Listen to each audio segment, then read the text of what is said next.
morning, good afternoon, good evening, wherever you are in the world. Welcome to Shutter Network. Once again, I think we've got an amazing show for you today. It's all about selling. So if you've been struggling with selling, you're afraid of selling, you're thinking about in-home or posting images online, this episode is definitely for you. We're going to talk about the basics of selling.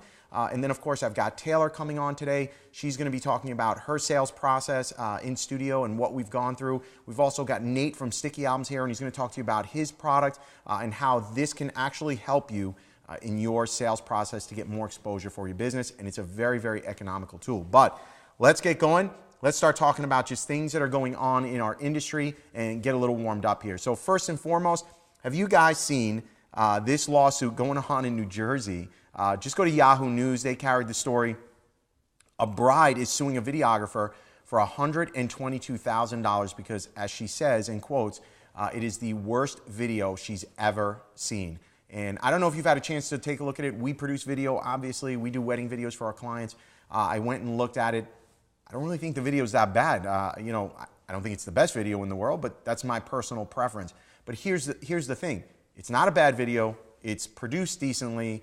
And no matter what you think about their video, at the end of the day, you got to wonder, did the bride look? Because her complaint is it's all over the place. They keep cutting back and forth. Well, that's called time shifting. And you probably saw that in the videographer's work before you hired them. And so it was really interesting to me to see what she was complaining about. And of course, now she's suing for damages because it's just been so stressful for her to look at this video. I'm going to sue somebody because I'm under a lot of stress right now. I'm just going to sue somebody. But it's just interesting to see what she's complaining about versus what the videographer actually delivered. So, we had a legal episode previously. We had my attorney on, and we talked about why you need to incorporate. We talked about protecting your personal assets. And here we go, man. If those videographers are not incorporated as an S-Corp and they're just operating as a sole proprietor, which many of you do, they're screwed. Whether they win or lose the lawsuit, it's completely irrelevant. If they get sued, they now have to defend this case or risk losing a $122,000 settlement. And if the court rules in the favor of the bride, which I really can't imagine they would, these guys are screwed because now this bride can go after their personal assets. Guys, you got to protect yourself. So definitely keep that in mind. Something else I want to talk to you about is this insane Facebook ad. I don't know if you've seen it. I don't even know what the people of Facebook are thinking. But for me, I kind of took it as a smack in the head from Facebook and just more of an acknowledgement that within the industry, they just really, really don't get it out there at what we do. So Facebook has this ad campaign. Why have one photographer when you can have 100? And they actually produced a video so that you as a bride or our brides can now have everybody with their iPhones just taking pictures for them and posting it onto their Facebook page. So why have one photographer when you can have 100? I can't wait to be at one of those weddings where I'm trying to photograph and I've got all the guests, which we all have already, with their iPads. Have you ever seen gone to a wedding and you have a guest standing in the aisle of the church with a freaking iPad to take a picture? Like, they're like trying to take a picture with this giant screen. It's just comical. And so it was just really interesting for me to see this run by Facebook and just more pressure on us to really justify what we're doing because this ad campaign to me just screams, everybody's a photographer.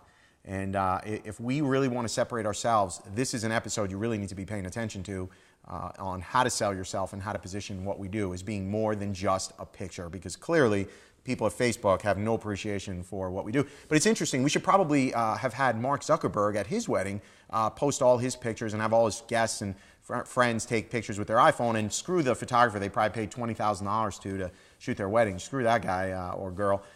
Let the guests take care of it. And finally, I want to talk to you about a book, right? So I read a lot.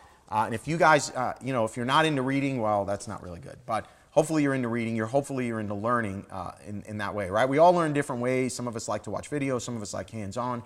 What I do is I travel so much. I'm always trying to read something new, whether it's a photography book or whether it's a business book. And so this is a book I want to tell you about. It's called Solution Selling. Okay, and this book is by Michael Bosworth. And this was required reading for me at Microsoft. So the reason I'm mentioning this is because today's episode's all about selling.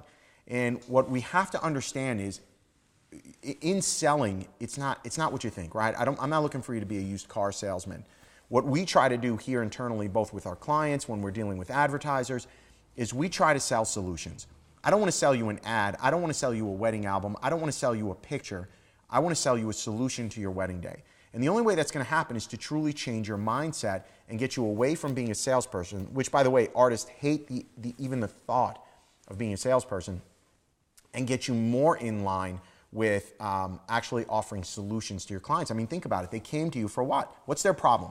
They want to document their wedding day. What's their problem? They're looking for a way to display their wedding photos, right? A wedding album.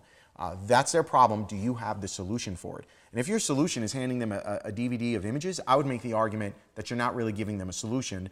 You're actually creating more problems for them, because now they got this CD or DVD, thumb drive. What the hell are they going to do with it? We'll talk a little bit more about that later. So if you're looking for a non-salesy way to learn and understand how to become a better salesperson, or maybe you've got someone on your staff, this book, Solution Selling by Michael Bosworth, is definitely worth taking a read. It's something that I've read internally, Taylor's read, anyone on my team who's involved in selling, they've been forced to read this book, and almost all of them say the same thing when they're done reading it. It's easy. It just makes sense. And so take a look at that, and I think you'll find it'll help you. So today's show, we have an absolutely amazing show lined up for you. We are going to talk about the basics of selling. We have Taylor coming on, right? She's my wife, and she runs our sales here in studio, and that process has been based on solution selling with our clients. And she's going to talk about some do's and don'ts, some strategies, some best practices. So if you're freaking out about the thought of selling, or today you post all your images online and think you're going to make money that way, or worse yet, you're into this shooting and sharing and shooting, burn and all this other nonsense. We're going to talk a little bit about that. I'm going to change your mind on the best way to sell and the best way to make money, because right now you're leaving money on the table, man. You can't go out and do an engagement shoot, make $125 and think you're going to make a living at that. So that's a hobbyist, and that's great. If you want to be a hobbyist the rest of your life, that's fine. But if you really want to turn this into a career and something that's with a lot more longevity and the ability to support your family, posting online is just not going to work. Handing over a CD of images is just not going to work for your longevity. And then we've got Nate with Sticky Albums. As many of you know, I'm a huge fan of the tool, and I decided, we're talking about selling, and I think Nate's tool is a very cost-effective way of selling, promoting, branding your business, not only with your bride, not only with your senior or your portraits, but their family, right? We don't want to just sell to our brides. I want to reach past the bride, past the portrait session, and start connecting with their network, and that's going to help me to allow me to grow my business in a very, very cost-effective way. But we've got a free giveaway for you today, and I need you to get social. So what we're going to do today is, for our winner, we are going to give away 1 hour of consulting with me, right? And I can use that hour of consulting. We can help you with your sales process. We can help you with some pricing and packaging. We can do it over Skype. We can do it face-to-face if you're in the area. But this is all about helping you one-on-one take your business to that next level. So in order to do that, you got to get social for me, all right? I want you to tweet out or post on our Facebook wall, at Sal Cincotta on Twitter, on Facebook.com, BT Shutter. Use hashtag Shutter Network, and give me your aha moment or quotes from today's show that have stuck with you. So again, we've got a great show for you lined up today. We'll be right back after the break. Don't go away. I promise you this is going to be an awesome episode.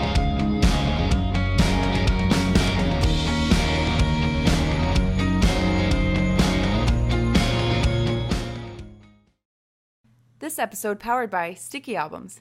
Save $50 on an annual membership or $100 on a lifetime membership by clicking on the banner above. Offer valid through April 30th. All right, everyone, welcome back.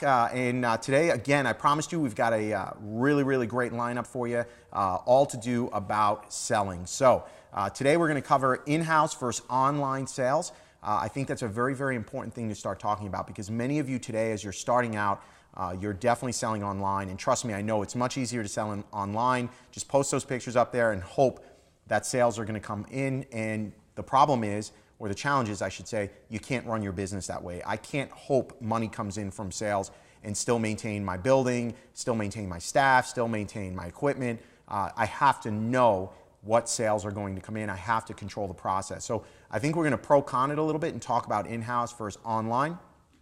Also, I want to cover the importance of samples. We've got to have sample products to use in our business. No samples, people aren't going to buy what they don't see, right? You've got to show it to them. And we've all heard, you got to show it to sell it. But I'm telling you, I'm going to give you some examples. This is absolutely a true statement. And then, of course, I want to talk to you a little bit about getting to that place where we're the trusted advisor. We've got to be a trusted advisor.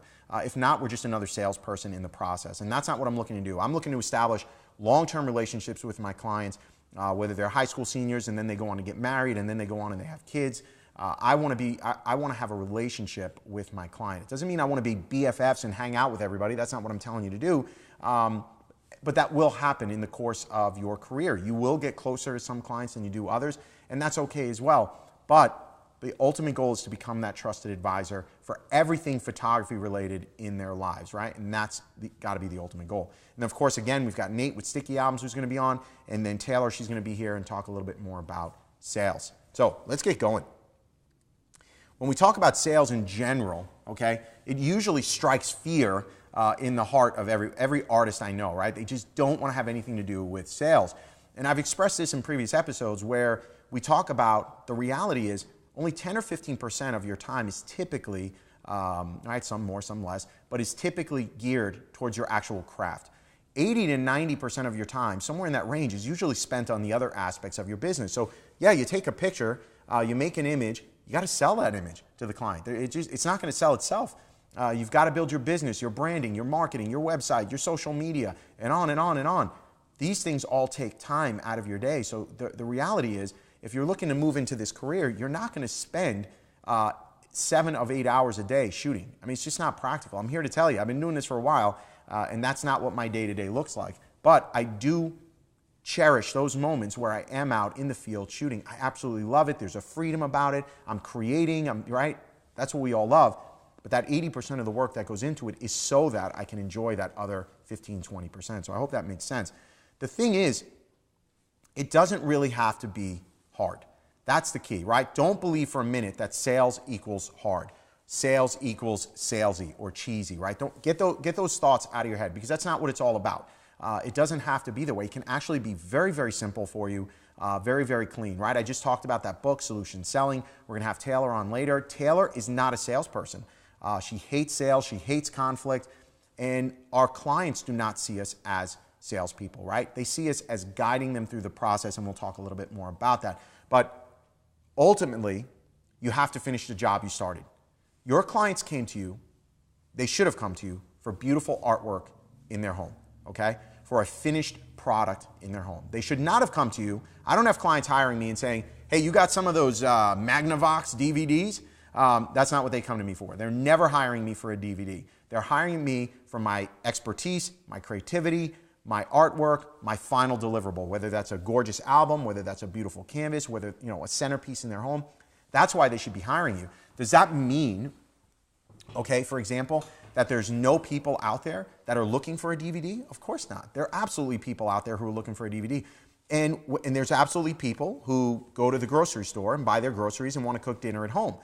I would make the argument that a restaurant, right, would look at somebody who comes into their restaurant. Would you ever go to a restaurant and be like, no, I'm not going to take anything on the menu. Can you give me a raw steak and just some breaded onion rings? Where we're going to go home, we're going to cook it ourselves, right? It just sounds like, it sounds utterly ridiculous, just this conversation we're having. So I'm not looking, the restaurant's not looking for somebody who wants to make their own meal. The restaurant's looking for somebody who wants to come in and eat in their restaurant. I'm not looking for a bride who wants to make her own wedding album and edit her own pictures. I'm looking for the bride, for the senior, for the family portrait that is looking for that final polished product. That's the client you have to start looking for.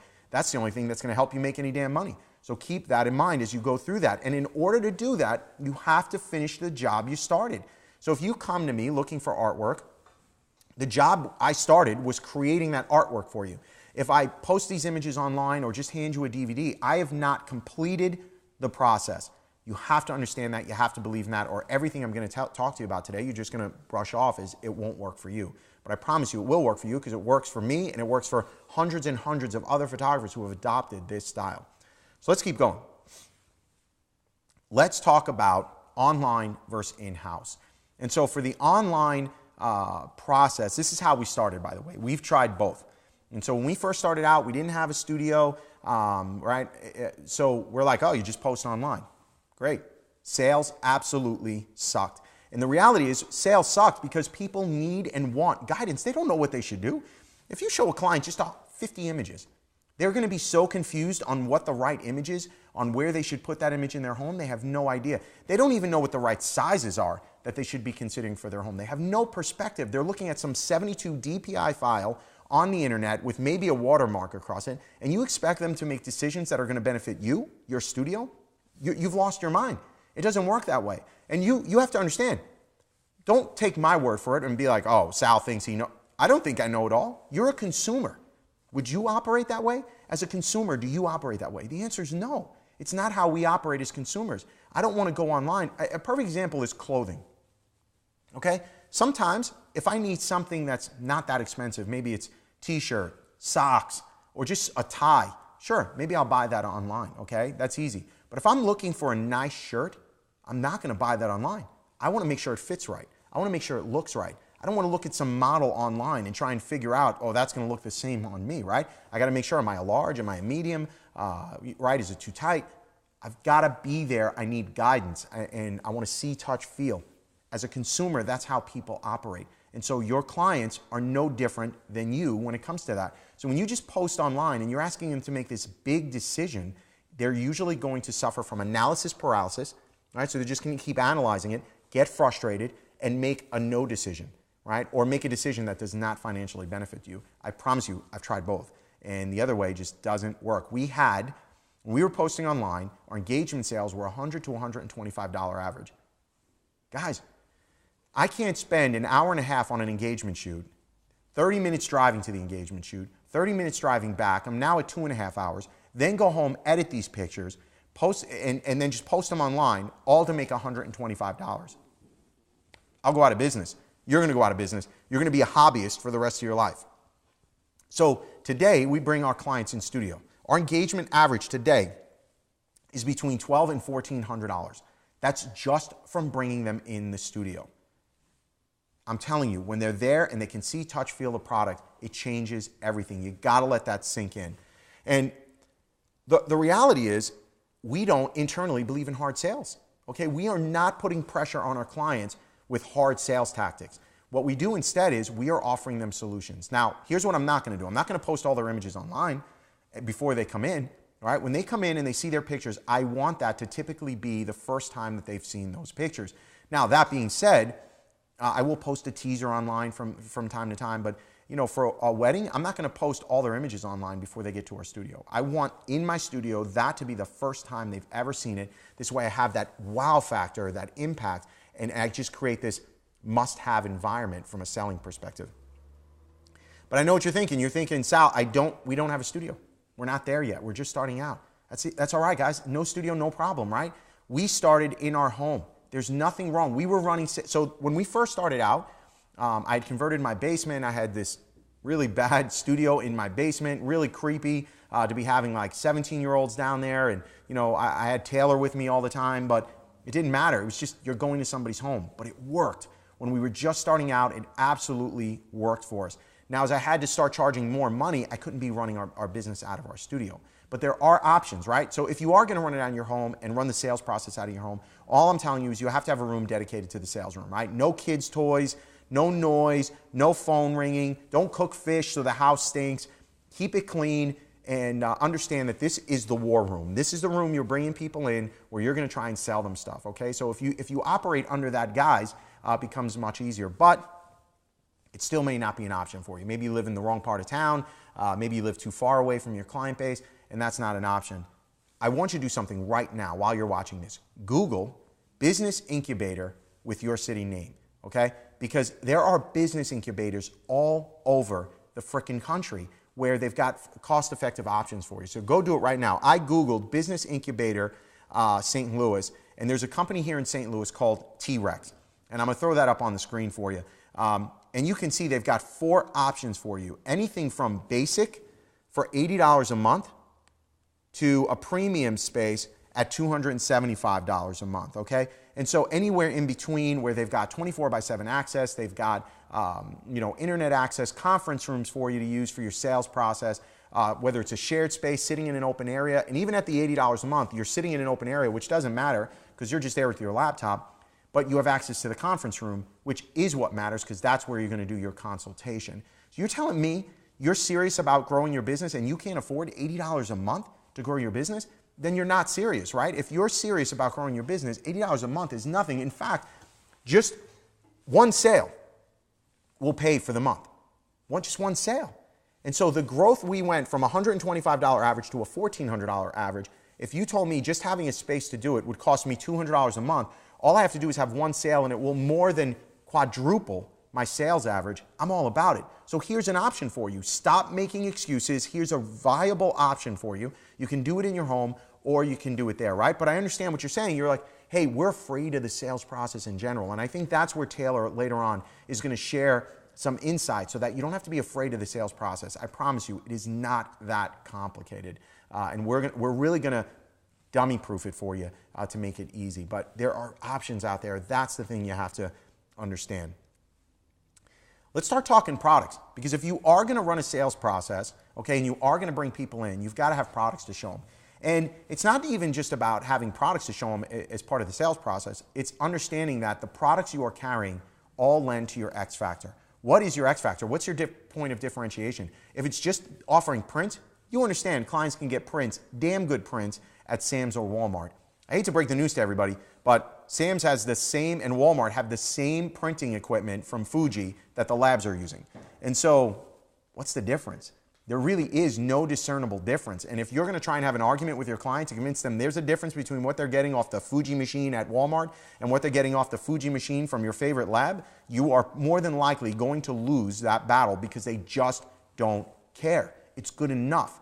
And so instead, what we try to do is, I'm not trying to compete on prints, but how can I up my prints? Well, you know what? When they order a large print, I'm not just delivering a flimsy print. I'm putting it on styrene, which to me is the Cadillac of backing. I don't like foam core, because foam cores I can squeeze and dent, and it just feels cheap. It feels super light.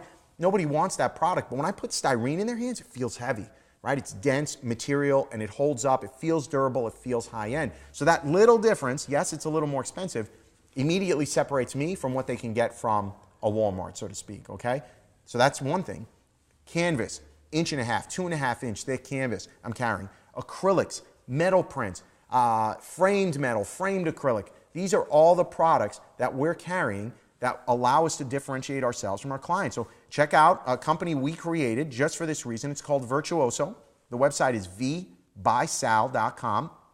And you'll see all these products that your clients don't have access to. And you'll really allow yourself to differentiate yourself. And now when they're in your studio, not online, and you put these in their hands, okay, they are really, really going to be blown away by what they're seeing and feeling. They're going to go, oh my God, I've never seen anything like this before. Yes, that's the ultimate goal. I've got to get them there. Also, okay, I know I said it earlier on, but if you want to sell it, you got to show it. They've got to be able to see these products. You can't show them a picture of it, right? That does it no justice. They've got to feel the weight, the quality, and see it, and then be able to envision their image in it. And when you bring them into your studio, and you show them this big 60-inch TV, and now they're seeing that image, and then they're holding this product in their hands, they can make that connection to the two, right? So it's a huge thing. Next thing, are you going to trade shows, right? You've got to go to trade shows like WPPI and Imaging and any of the trade shows that are out there.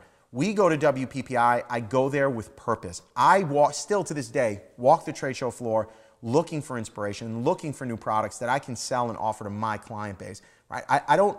Look, prints are great, canvas are great, they're classic, they're timeless, but people want something different.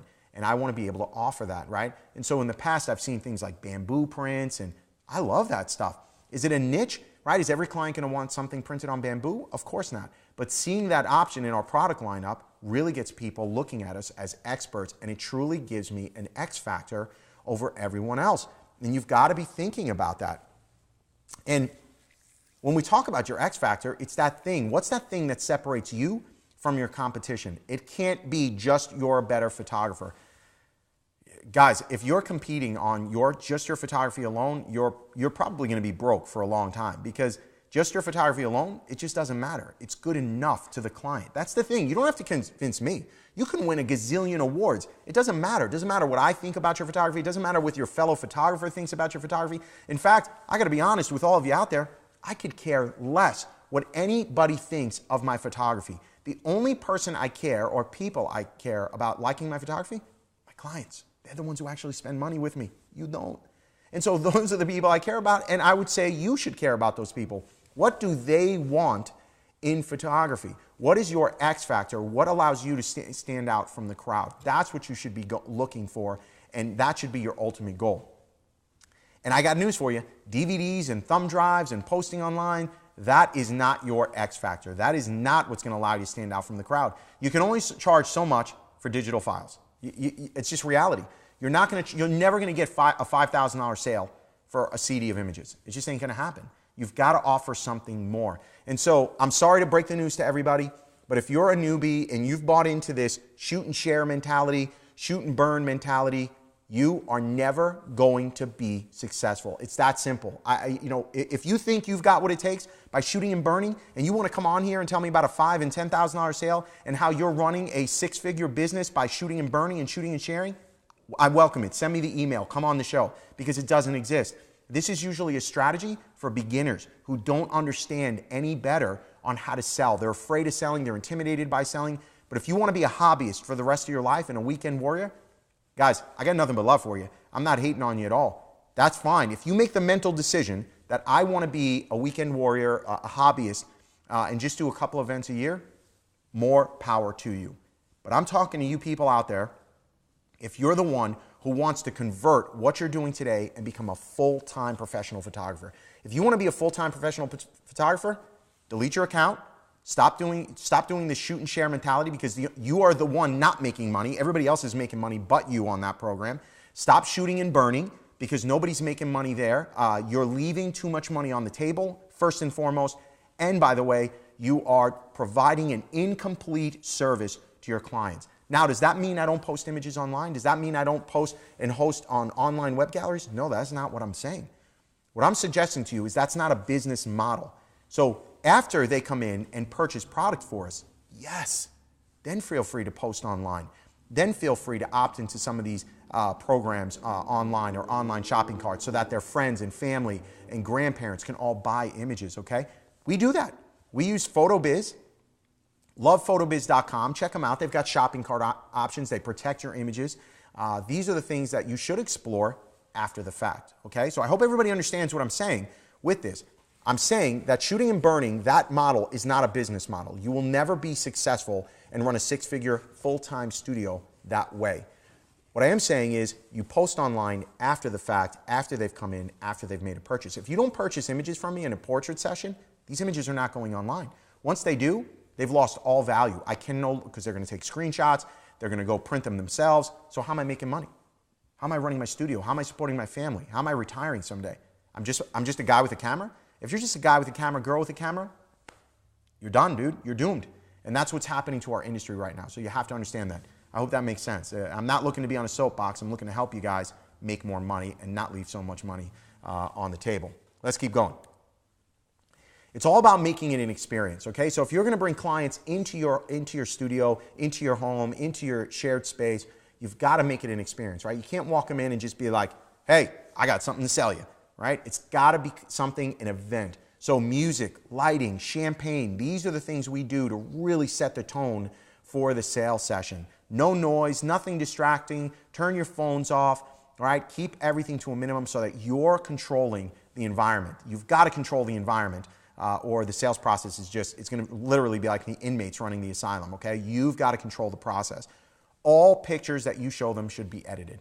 Now, let's define editing, right? So I don't want to go too much on a tangent, because we all know we can talk about editing and we can tweak and tinker, and the image will never be 100% complete. To me, editing is, in its basic form, color correction, tonal range, right? Contrast, brightness, all that stuff. Get that all right. And then I want to take, from any given event, maybe 10% of the images, roughly. That might be too much for a wedding.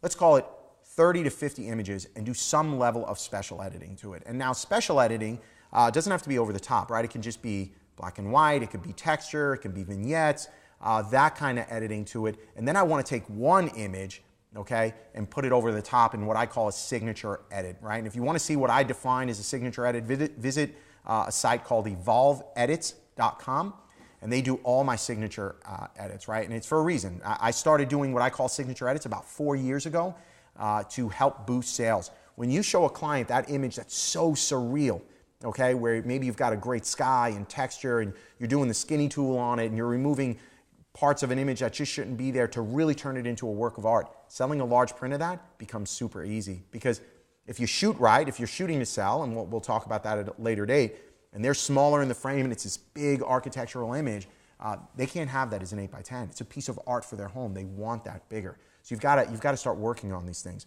You want to get them excited about their images when they come into your studio. Very, very important. And we've got to create, it's all about creating that must-have environment. The first time they see those images is the most powerful moment of your sales process. That's why you don't post them online. You want to get them in there, get them excited, get their families excited, and create that environment to sell. I promise you, it's going to work. Let's talk about the process a little bit, all right? The process in general, step one, shoot. Weddings, portraits, families, babies, whatever, glamour, whatever you're working on. You got to shoot first. I'm going to get back once that shoot's over. The client receives an email with pricing and packages and a scheduled time to come in and see their portraits. This happens within 24 hours of the shoot. And so we get everything moving really quickly. I want my clients to see their images in 2 weeks. That becomes very, very important, that they're going to see those images within 2 weeks. I'm not looking to show it to them in 24 hours. That's ridiculous anyway. What's the point of that? 2 weeks is okay. That's a pretty good window to edit these pictures and get it turned around. And if you can't do that, you got to outsource. You got to bring in partners who can help you. But you can't wait 2 months. 2 months, too long. All right? 2 weeks or less is perfect. They're going to get pricing and packaging tied to specials that we're running, right? Because we want them to know pricing before they come in. Pricing as it pertains to packages, right? I'm going to try and sell you package 1, package 2, package 3. Step 3, no images are posted online for them to see first. It kills the excitement. However, a teaser or 2 is perfect, like I alluded to earlier. There's nothing wrong with that. Post a little teaser, get them excited that way, but everything else is seen in studio. Step 4, client comes in, family and decision makers. Very important to bring the family and decision makers in, or else if you just bring in the mom, for example, if it's a family shoot, or the bride, for example, and it's her wedding, and nobody else comes with them, now what's going to happen? We know the objection you're going to hear. Oh, well, I have to talk it over with my husband. I got to talk it over with my parents. In the email we send out to them, we tell them the sales session is basically tonight, and please bring all decision makers with you so that you can order them. The client comes in, like I said, with their friends and family, and then after the fact, we're doing web, social media, and prints are ordered ASAP. So from the moment we've photographed them to final delivery, we try to keep in that 4 to 6 week window. It doesn't always work that way. It depends on their schedule, our schedule, time of year. But in general, if I can get from shoot to final delivery in that 4 to 6 week window, success is mine, right? Again, weddings might be a little bit differently. It's an 80-20 rule, but it really does make sense. All right, so here we go. I'm going to jump right into Q&A. And you guys sent me some really great questions here for Q&A this month. So keep those questions coming in. I love questions because it's all relative to you guys and the challenges you're having in the field. So this first question comes to us from Lenny Volturo. How do you handle the initial meeting when only the bride is there and when the parents are paying and they aren't there? Lenny, this goes back to what I had just alluded to. Now, if we're talking about the initial consultation, okay, sometimes that happens. The bride's going to come in, but she's got to go home and talk budget, right, with her bride. But that should all be offset by the initial email that goes out. So when the bride reaches out to you and says, hey, I'm interested in booking your services for my wedding, my email that goes out, and I'm paraphrasing, of course, says something to the effect of, thank you so much for reaching out to Salvatore Sangata Photography. Our prices and package start at $44.99 and go from there. If that bride actually meets with you, she already knows your price. She already knows you're in her budget. But what ends up happening is when she gets to that meeting, what ultimately happens? When she gets to the meeting, she now wants a different package. She wants a more expensive package. That's the part she's got to go home and talk about. Here's how I deal with that. Once she comes in and she meets with me, I walk her through all our packages. My closing to her is, look, I know you've got a lot of decisions to make. You probably have to talk to some key people who are helping you at the wedding. She's going to go, yeah, I do. Here's what I want to encourage you to do. If you know you want to work with us and you know one of these packages fits your needs, it's just about making a decision on which package, I would highly encourage you to lock in your date today so that you know you're working with us, you know I don't sell this date, and then we can always select a package at a later point in time. That's how I get them to move on that. So try that out. I promise you it will close 8 or 9 out of 10 deals where that's truly the reason why she's not booking you, right? So if she's not booking you for another reason, I just overcame the objection. And so any objection that's not correctly addressed will always stall the sale. So keep that in mind. This next question comes to us from Christina Depoy. Yes, I have no clue on what to charge on a session fee or if I even should charge one if I'm going to be selling prints. Then should some of the session fee go to print credits? No, no, no, no, no.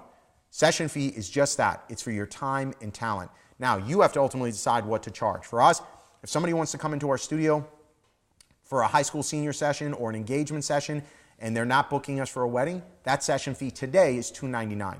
When I started out, that session fee was $199. And so there's nothing wrong with that. And it applies to nothing. So if people are like, well, does that include any prints? Nope, that's just for our time and talent. And the reason for that is it allows me to discount that session fee. So I can run a special 50% off your session fee and not hurt my sales on the back end. Okay, so I hope that makes sense. Don't commingle the two. Next question comes to us from Gary Altman. For long distance clients, what is your workflow using Skype in relation to showing images? How does it differ from an in-person, different order? Gary, that's a great question, and Taylor's going to talk about that when she's up next. But here's the thing I want you to consider. Ultimately, you're going to use Skype. And so the images will get posted online 24 hours before they're ready to view them. The first reveal, the first time they will see them is with Skype. And we use PhotoBiz for that particular gallery. And the reason I love PhotoBiz is because on PhotoBiz, it gives us the option to highlight selected images. So we can highlight for the clients, hey, look at the selected images gallery, and you'll see these are the ones we think should be big in your home. So it's a little bit clumsier. Taylor's going to get on Skype with them, and she's going to show them products and show them which is which, walk them through all the packages, and then they're going to make a decision. But it's never the same as in person, but it gets us damn close to it. Excuse me. Next question comes to us from Jerry Rizzo. I've been sending out emails to qualify the bride that was part of your Creative Live course and respond back that they want to come in. So they've been pre-qualified by saying, hey, prices start at. When they come into the office, they give me a lower budget. How do you handle this? Jerry, that is a really good question because I got to be honest with you. By the time they get into my studio, I've never had somebody come in where we tell them we're at $39.99 or $49.99 and then they walk in and they're $19.99 budget or a $2,000 budget. So I would really go back to looking at the email you're sending out and making sure it is crystal freaking clear where you start and put that starting price point on your website as well. So prices start at so that they're being hit twice. So if somebody's being hit twice and then they come into the studio, I'm going to hit them a third time with what I call the stupid stick. Because if you've seen it twice, how much prices and packages start at, and then you come in and you're still confused about where pricing is, I don't know what that says about you, but we ain't adjusting pricing. We're not here to negotiate. All right, the next question comes to us from Emilio. Hey Sal, how not to be pushy and close the sale at the spot? I struggle with that sometimes. I feel like if I push a little, I could close the deal, but at the same time, I fear to scare a couple of ways. Thanks for sharing your knowledge. Emilio, great question. I'm going to go back to the answer I gave Lenny on that, right? The way I close, right, I give them that little nudge is I let them know. I say, hey guys, once you know you want to work with us, we highly encourage you to lock in your date. It's a $1,000 deposit or a $500 deposit, whatever you got, whatever you want to do in your studio. It's a $1,000 deposit. That secures your date and it ensures that we're not selling it to anyone anymore because that you're working with me directly. And that's the close I put. Sometimes it works, sometimes it doesn't. And if it doesn't work, I'm okay with that. I never want to put too heavy sales process on with my clients. So you just got to deal with it. You can't book every client that comes to you, although it'd be great if we could. Next question comes to us from Adrian. What is the best way to answer clients that expect you to justify your prices and possibly reduce them? Addy, here's the thing, dude. I am never going to justify my prices to my clients. I would make the argument if I had to justify my prices to my clients, they are not my client. And so you've got to keep that in mind that you don't want to, what you don't want to do is get into this debate with clients. So if they're like, well, you seem really expensive, justify it. Tell them why you're expensive. And you can't just be expensive because you're good. Why are you expensive? Well, if somebody were to say to me, well, you're very expensive, here's how I would answer them. Honestly, I'd be like, you're absolutely right. Look, we're not the cheapest photography studio in town. You can absolutely find cheaper photographers. In fact, you can probably find one for $500. But here's what I can promise you. We are one of the best studios in town. Our customer service is impeccable. And so what are you looking for out of your wedding day? If you're looking for something different, creative, something that you're going to have for the rest of your life, I'm your guy. If you're just looking for someone to show up with a camera who's going to take pictures and hand you a CD, you're probably going to be very disappointed working with our studio. That is how I answer clients who hit me with that. Well, when somebody says that to me, I truly do find that to be rude. I would never walk into Louis Vuitton and go, $3,000 for this bag? Why are you $3,000? It's just obnoxious, right? If you think it's too much, don't come in to begin with. It's that simple. And so that's kind of how we run our studio. I think giving an answer like that where you just don't get defensive, but just let them know where it's at and you're not budging, it'll help you. It'll go a long way. At least it'll make you feel better. Next question comes to us from Aaron Thomas. In your system of always upselling the client to the next package, concerning wedding packages and print packages, is it better to price the middle collection of the three closer to the price of the cheapest collection or the most expensive collection or right in the middle? Aaron, I could probably answer this question for you in about 2 hours. But if you follow my Creative Live course, which is what I'm assuming you're referring to, that middle package has to be where you want it to be. Okay, so I usually price the middle package closer to the entry-level package, usually within about $1,000, right? So if the entry-level package is, you're talking print packages.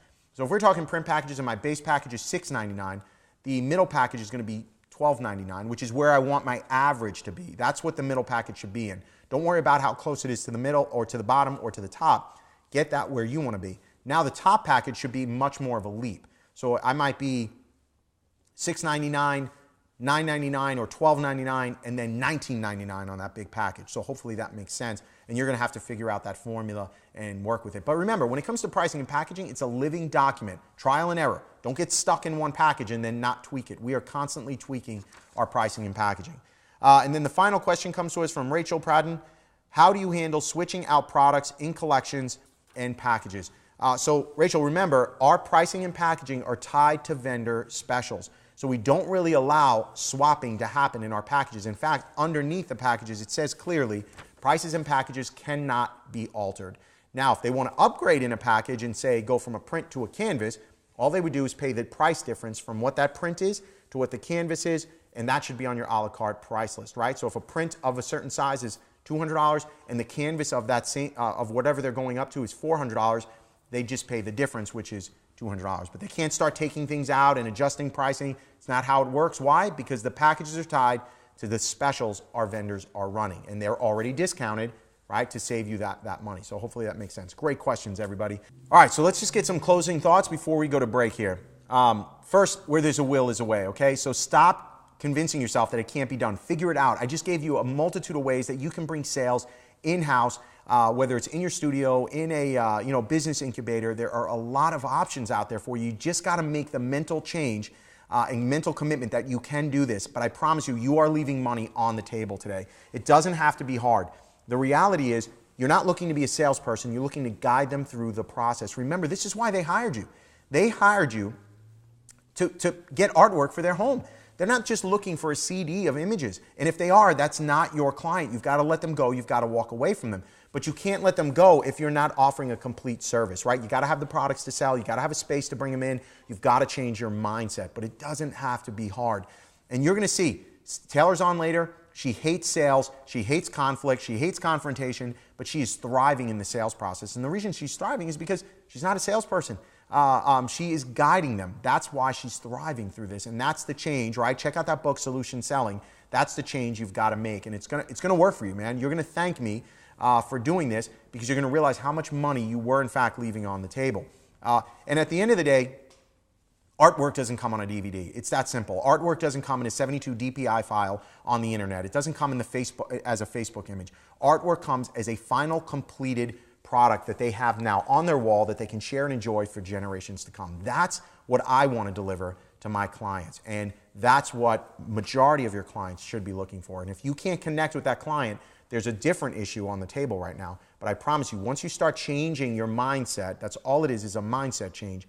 Your world is going to change, your sales averages are going to go up, and you're going to be very, very happy. I promise you. All right, here's the thing. Before we go to break, let's get social here, okay? Nate, who's on next, just upped the ante. So I'm going to give you 1 hour of free consulting And Nate is going to give you a lifetime membership to Sticky Albums. What's that worth, Nate? $699 lifetime membership to Sticky Albums for one lucky winner. So how do you win? We got to get social. We got to get you out there. I want you to go to our Facebook site, facebook.com/BTShutter, on Twitter @SalSincata.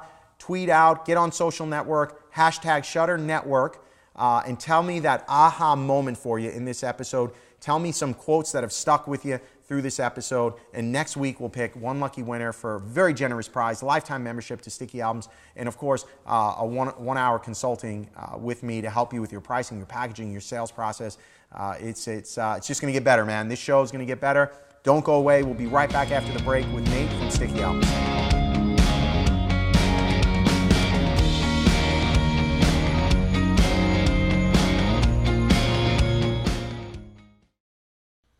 This segment brought to you by Profoto, the light shaping company.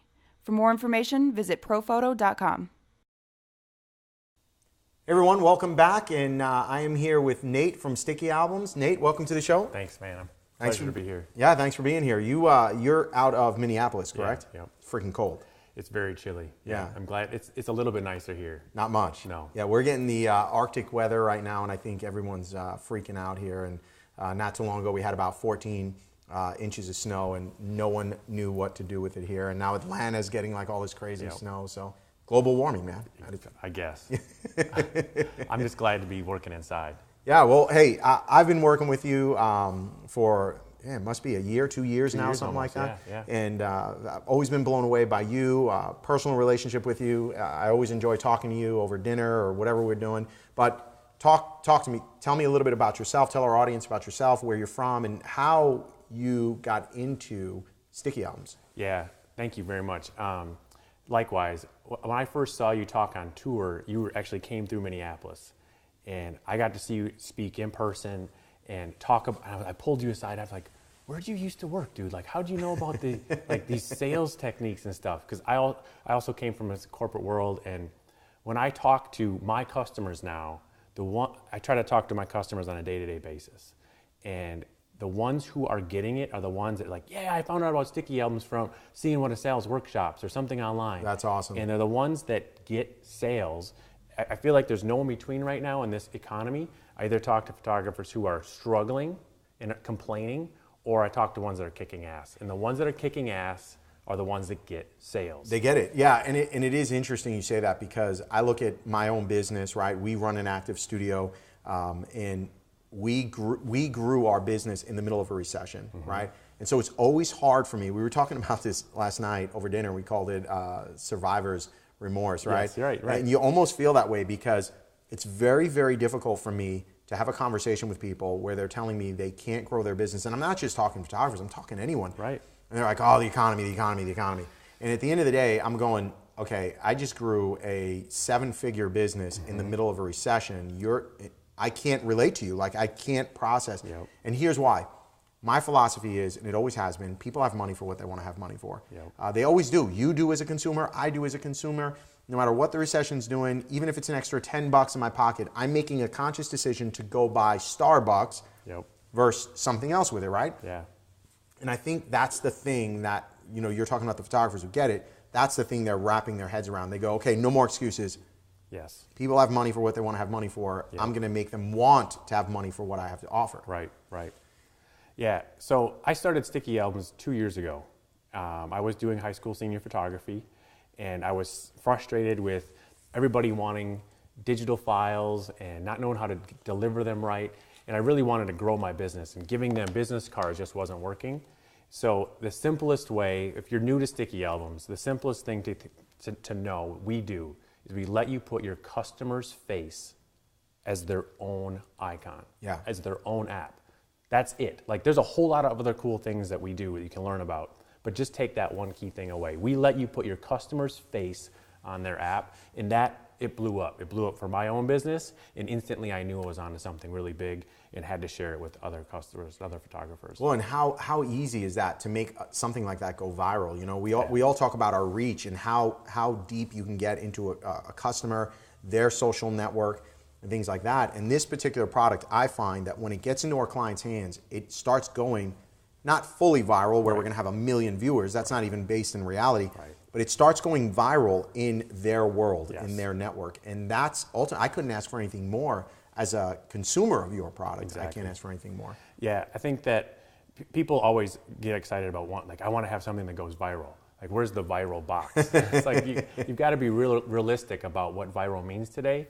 And I keep coming back to the in-person. We'll talk more about in-person sales, some of the stuff you talked about.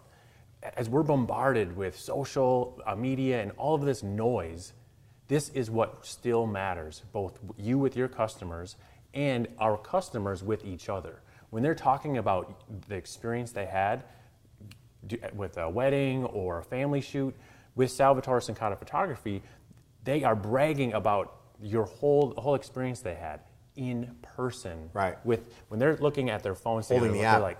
like, here, dude, they pass off their phone. Yeah. And then while their friend is going through their pictures, your client is giving them this incredible sales pitch that you couldn't. No, it's priceless. Well, and I'll give you a perfect example. When Taylor and I got married, we got married in Italy. And prior to because I have 3 sticky albums on my phone yeah. that are my pictures, not clients' pictures. Right. And it's funny because when Taylor and I first got married, we would say, oh, you got to see our, we'd meet somebody or be out for dinner. We'd be like, oh, you got to see our wedding pictures. Hold on. And I have to go out to Facebook, and just wait for those to load up. Versus I didn't even have them as images on my phone. Right. And when your app came out, now I have apps, so I'm not digging through tons of pictures. I just go to my Italy wedding app and I just bring up my Italy wedding pictures because guess what? The person I'm showing them to, my aunt, my uncle, my cousins, and they don't want to wait there for 5 minutes. That seems like an eternity while I'm getting to my pictures. So then that led me to really understand what my customers, as Salvatore Cincotta Photography, what they're going through. They don't want to do that either. They want that experience of the streamlined piece. And that I know that's just one little thing the product does that I think creates an advantage for you. But the speed, you touched on a good point, is the speed.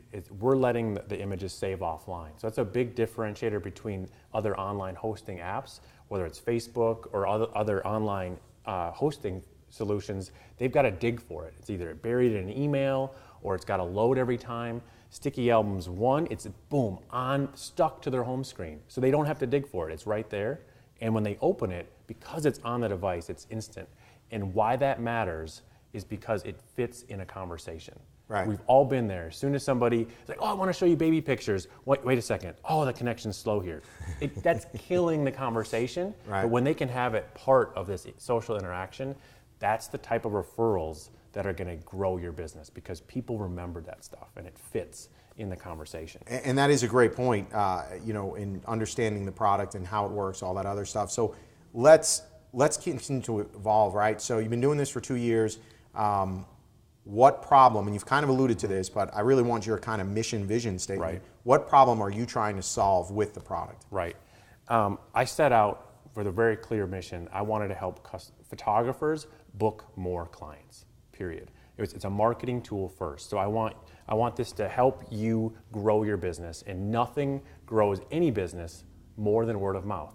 Your customers are your #1 sales force. Right. And nobody's going to go to your website and share your portfolio. They just don't do it. We're too narcissistic nowadays, right? Yeah, it doesn't work that way But anymore. they share their own pictures like crazy. So you got to rethink the whole idea of portfolio. Now you have a portfolio for every one of your customers because they're the ones that are going to go share it like crazy. That's #1. And then as we've evolved in the last 2 years, I've been blown away with one, how many different niches of photography this is blowing up in. Doesn't matter if it's weddings, seniors, boudoir. People love having their own app. 2, it's the perfect pull-through product. People get so excited about it that they're willing to spend whatever it takes. I want my app. I want my custom app. Yeah, and you're right about that because that's the big way, every time we've talked or done a webinar together, the big thing for me in the way I pitch the product for my studio is it's a pull-through item. Yep. And I love being able to get access to a product that's so, honestly, inexpensive. It's an annual, so I can make as many albums as I want. I'm not being charged per, Right. and I love having that because now that gives me the freedom as a business owner to kind of do whatever I want with it, Right.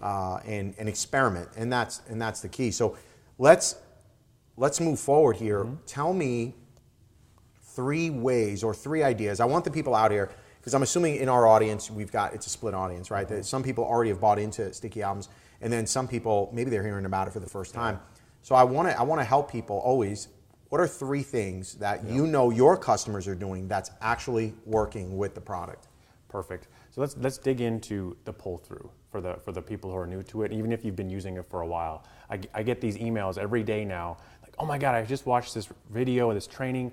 I've been underusing sticky albums. This pull-through idea is perfect.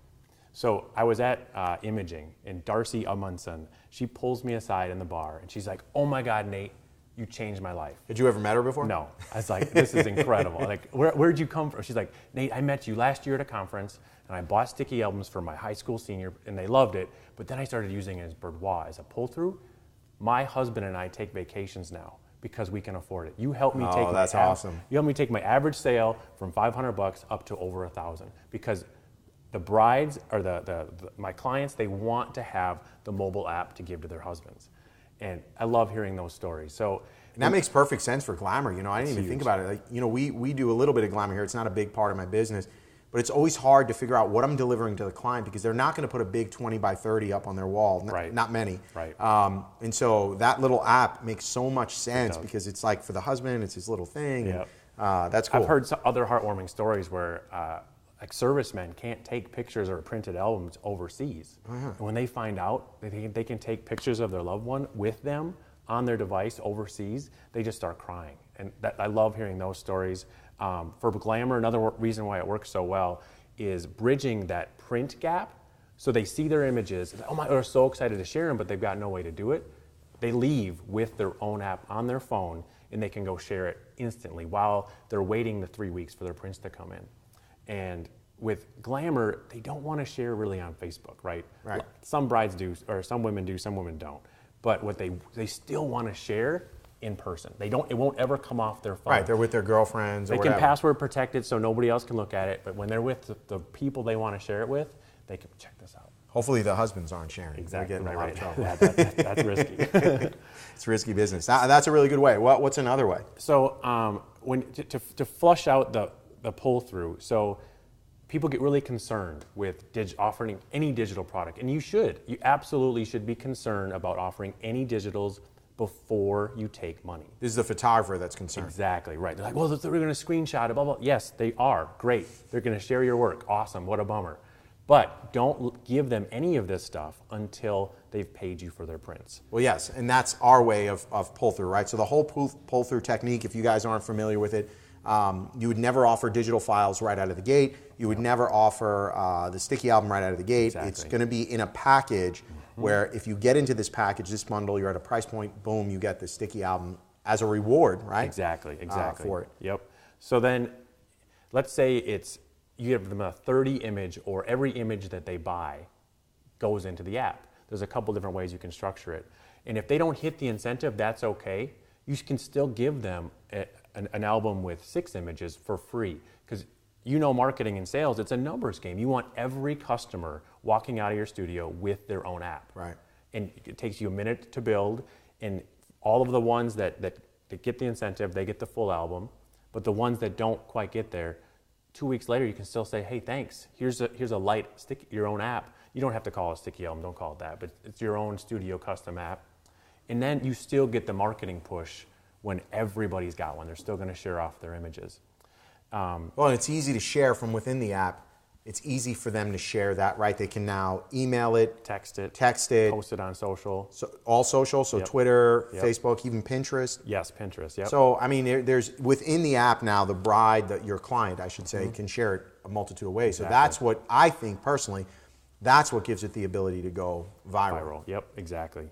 And we can track all of it, right, within the tool. People love that. We've added tracking so you can see how many total times they've looked at it. That is a feature I do love, Yeah. by the way. So kudos to you for adding that. You're right. Go ahead. Explain the feature. I love it. You can see how many times, how many different people have looked at it. That's huge. How many different devices it's on. And then how many total views. Because remember, just every time they open it, they're showing somebody else. Right. That's the part that really starts to add up for you. So that's pull through. The next thing is using it as a bridal show coupon. So you can think outside of the box. We'll show an example of this where one of our customers, she was going to a bridal show, and she was tired of giving away a flyer that just ends up in the bottom of the bag. Nobody goes through that stuff anymore. And so 2 reasons it's a perfect thing to give away, because it's a sweet incentive to ask for an email address. You can't just out of the gate ask people for their email for nothing in return. But when you're showing them, hey, you can get this coupon book loaded with $500, $1,000 worth of savings on your wedding, just give us your email, they're going to do it right away. Right. And so because a sticky album is just JPEGs, you can design anything you want, any kind of coupons or incentives. And she went around to all of the different vendors at the show and said, hey, do you want to give me a coupon? I'll put it in my app. And so not only was she pushing out this coupon app, promoting the heck out of her business, all the other vendors she partnered with were giving out this app. And what I love about that is, just to bring it back home for me, I'm constantly preaching the value of vendor relationships. When I'm talking to other photographers. I'm like, guys, you've got to get out there, start working with different vendors, and start connecting with them. This is a beautiful way to connect with them. We've all been through the traditional ways of building relationships with vendors. Like every wedding planner has a stock room full of pictures. They don't need more prints for their wall, right? But when you can say, hey, I can make you your own app, now you've got their attention. Now you're offering them something unique. And you're promising to help promote their business as much as they're helping you promote you, right? Versus going there with your hand out, hey, send me leads. Exactly. I'm saying, hey, I'm going to help generate leads for you. That's a brilliant idea. So who came up with this idea? Crisanti Photography. She's done and then we've got the example on the screen, but now that I've been talking about that, a bunch of people are doing it, and I keep getting these thanks being like, every vendor who I included in this app has booked at least one client within a month of the show. So use this example, and guys, think outside of the box. Like, even if you don't just do bridal shows, you can use this in a number of different ways. If you just do high school seniors or babies, find one vendor first and go build them an app just for them. Well, I mean, I'm thinking outside the box here, real time. If I want to apply this to my high school seniors, I still go the vendor route, right? What do high school seniors got to do? They got to go to prom. So now I can go to dress people, I can go to hairdressers, I can go to makeup artists, I can go to the limo companies, and I can put together this coupon book again for high school seniors, and that can become somewhat viral as well. Because take advantage of your strengths as a photographer. Our industry has led the way. When you look at other small businesses in your neighborhood, we've had to figure out the web and now mobile way faster than any other business. So when you can go in to a limo company or to a dress shop and be like, hey, how would you like it if we can make your own app? They're like, oh my God, I know I need to do something. I need to be mobile friendly.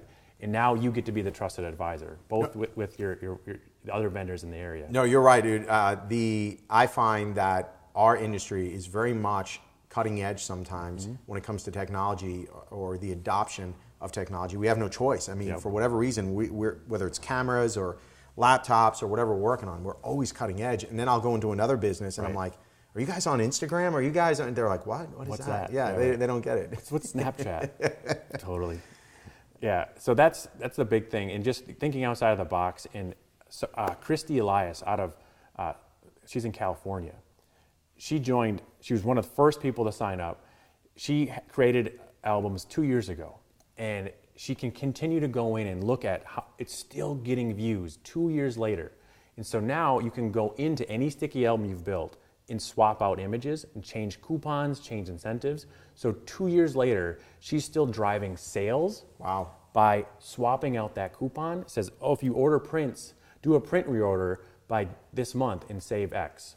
So you're telling me, I want to make sure I'm understanding you correctly because I don't think I knew this. You're telling me once I build a sticky album, even though it's downloaded, I can now swap out a picture. And it will auto push the next time they open the app, boom, the new images are there. Oh, that's really, really cool. I didn't know that. Has that always been like that? Yep. I didn't even know these new surprises. Yeah, and that's huge. Like, you've got your number one sales force. And I've also heard cool responses from other photographers saying that this helps them pre-qualify. Like, when you're talking about sales, you can't, when you tiptoe into doing sales, we have this tendency to really be afraid of it, right?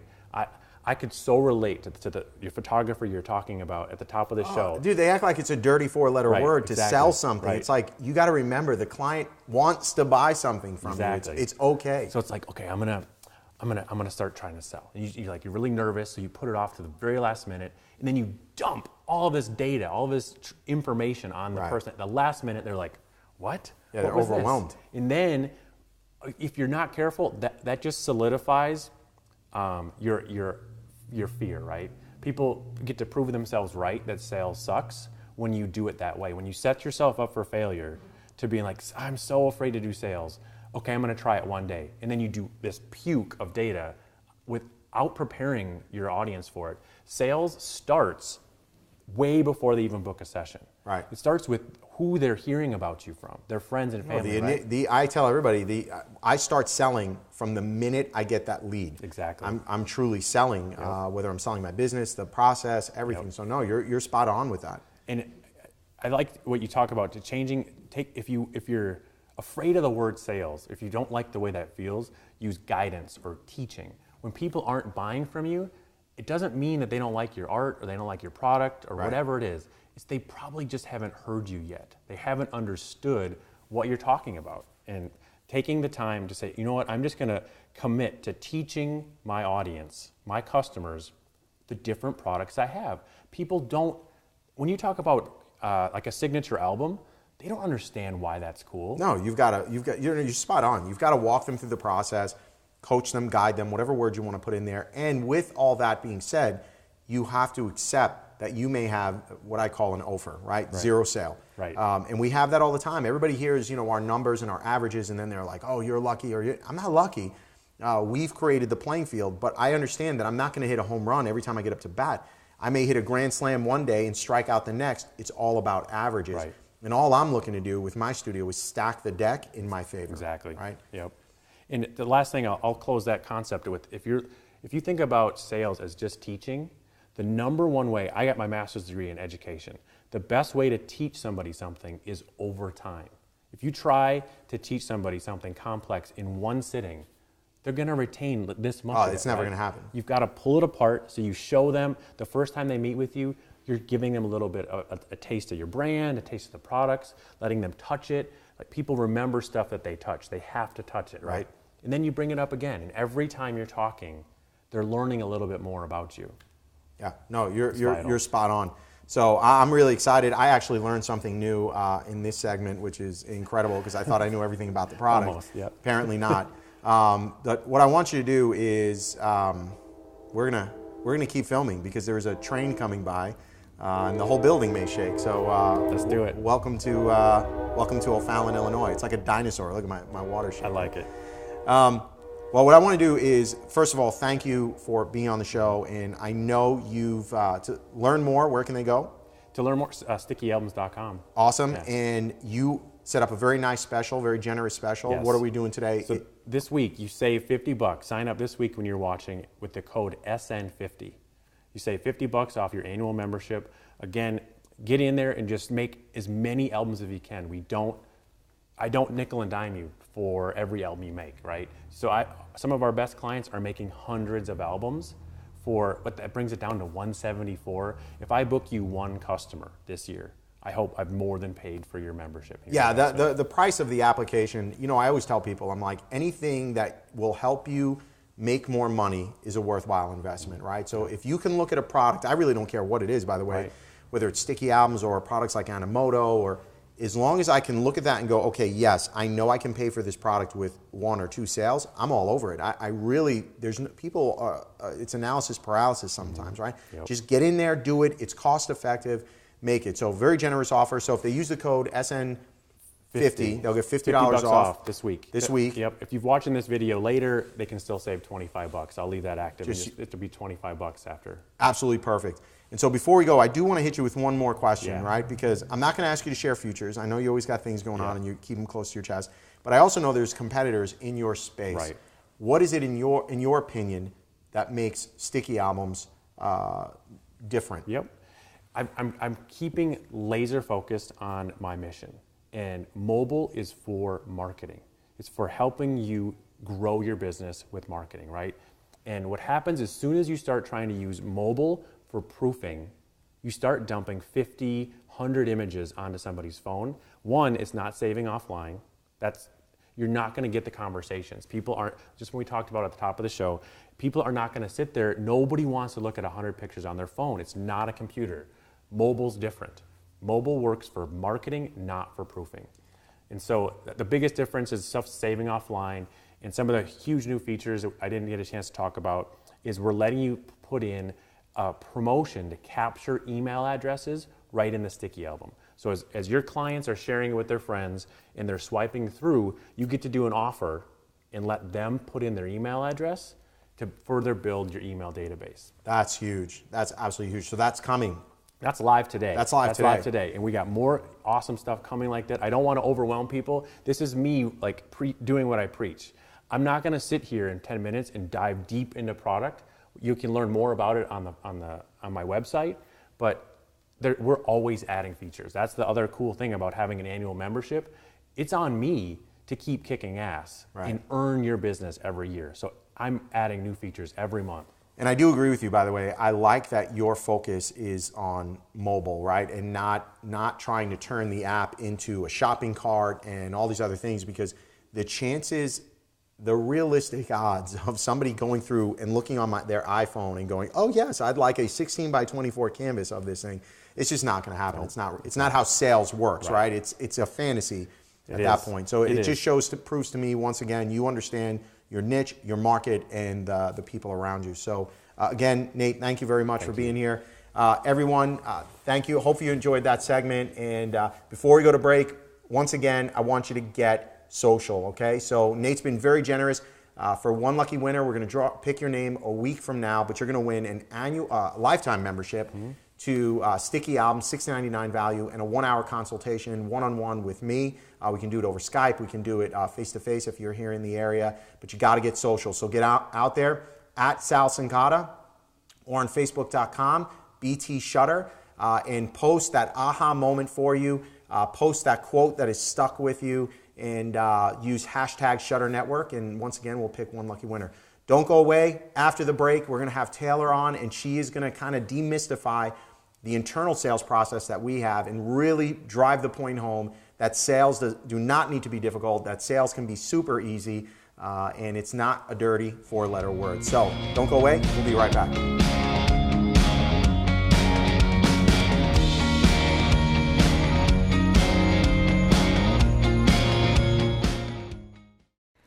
This segment brought to you by Bay Photo Lab.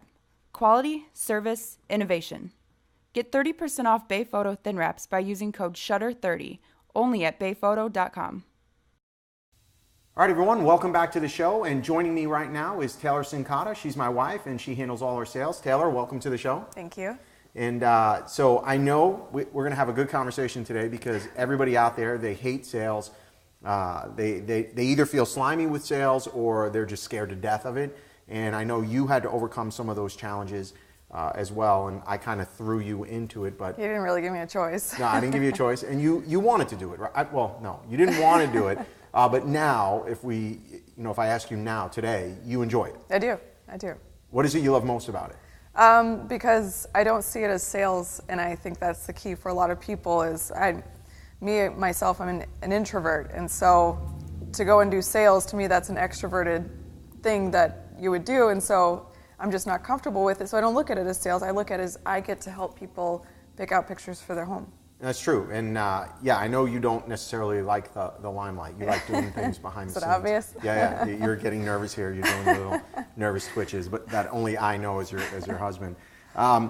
So tell us a little bit about the process of going from hating sales to loving sales. Again, I think your message, sometimes when I teach on the process of sales, people look at me and they go, oh, well, it's easy for you, Sal, you're outgoing.